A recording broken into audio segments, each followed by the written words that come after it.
On Chapter 24, Real and Personal Property, and my presentation is by me, Rayanne Castile. Distinction between real and personal property. Real property is the ground and everything attached to it permanently. This includes land, trees, shrubs, buildings, and the ground below the land. Personal property is tangible and intangible property that is not real property. Tangible means like furniture, books, pets, and clothing. Intangible is patents, goodwill, copyrights, service marks, and trademarks. Real property can become personal property. Is it true? Yes, it is. This is because real property consists of land and things permanently attached to it. When things are removed from real property, it becomes personal property. Like if I was to go pick an apple off of a tree, it was once real property, but since I picked the apple, it becomes my personal property. Personal property can become real property. Can this be so? Yes, it is, because when you have a nursery for plants, trees, etc., when that plant is brought and planted, it becomes real property. So you're taking personal property and making it real property.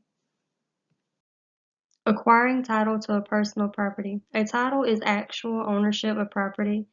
This is just evidence of ownership. These can include a title or certificate.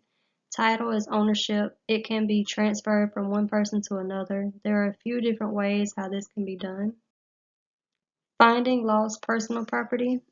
Responsibility of the finder. If someone were to find property, it is their responsibility to make reasonable efforts in finding the rightful owner of the property. Distinction between lost and mislaid property. Mislaid is when someone intentionally leaves an item somewhere but forgets where they laid it. Like if you put your keys down and you forget where you put them at, but you laid them on the couch.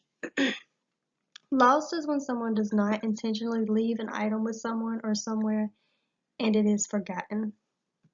Abandoned property. Personal property is considered abandoned when the owner disposes of it with the apparent intention of disclaiming ownership. Gifts. A gift is a voluntary transfer of property by one person to another person without consideration or payment of any kind. 3 requirements must be met in legal terms. This is the donor, the person giving the gift, must intend to make a gift. Second, the gift or a written statement of the donor's intention. It must actually be delivered to the donee, the person who is to receive the gift. And third, the donee must accept the gift. Gifts, you have inter vivos gifts. This is a gift between the living, and it must meet all legal requirements for a gift. Gifts causa mortis. This is a gift given by a living person who expects to die from a known cause that meets all legal requirements of a gift. Accession. This is the right of an owner of property to any increase in the property. So if you was to own a cow or a horse and it has a calf, the baby becomes your property as well because the mama was obviously yours. Ownership of real personal property. Severalty ownership. This is ownership of a particular piece of property that is held by one person, or you have multiple ownership. It is sometimes desirable for multiple people to own real or personal property. You have joint tenancy. This exists when 2 or more persons own equal shares of property. Tenancy by the entirety. This is a form of joint ownership of property by husband and wife in which both have a right to the entire property and the right of survivorship. Tenancy in common. It is a form of joint ownership of property by 2 or more persons. In this, any owner's interest can be sold, transferred, or inherited. You have community property. This is the property acquired during marriage that in some states belongs to both the husband and the wife. Then we have real property. You have land, building fixtures, and rights and land other than ownership. And in this, land is Real property that treats land as extending down to the center of the earth and also includes things that are permanently attached to it.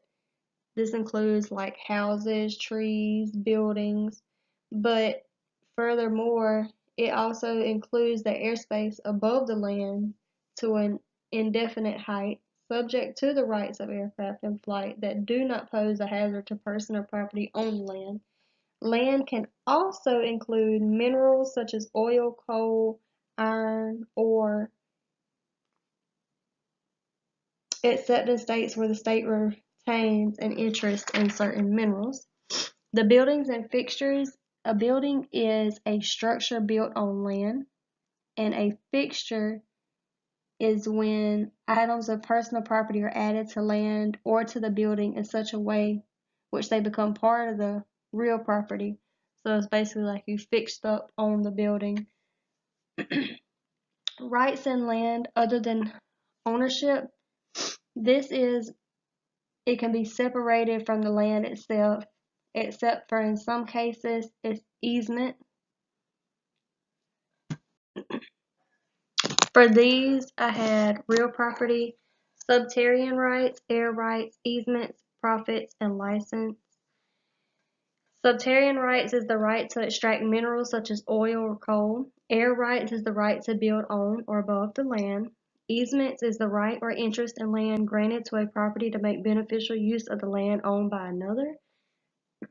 Profits is the right to enter another person's land and remove some product of the land or its natural resources. And then you have licenses. These are the owner of the land may grant a party the right to enter the land for a specific purpose. Then we have transfer of real property, types of deeds. You have the quitclaim deeds, which is the transfer whatever interest or grantor has in real property. Then you have warranty deeds. This is when one in which the grantor asserts that he or she has title and that the property is free of the claim of others. In the general warranty deed, the seller promises to warranty the entire chain or title to the buyer, that is, any prior problems with the title. We also have special warranty deed. This is the seller limits his or her warranty to those title problems that occurred during the time the seller owned the property. And we also have bargain and sale deed. Simply states that the grantor is transferring the real property to the grantee. No particular warranty was given. We have delivery and recording of deeds. This is when a deed has been completed and signed by a grantor. We also have other transfers of real property, eminent domain, title insurance, and adverse possession. Eminent domain is when ownership of real property is taken by the government and the previous owner is compensated at the fair market value of the property. You have title insurance. This is the coverage that protects individuals against financial loss. Adverse possession is when the title of the land is acquired by a person's exclusive, means continuous, open, known, and it can sometimes be hostile, and it's the use of property over a period of time. And this concludes my presentation. I used my textbook and Bing for my images.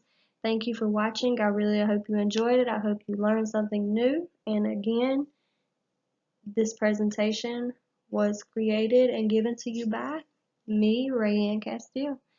Thank you again.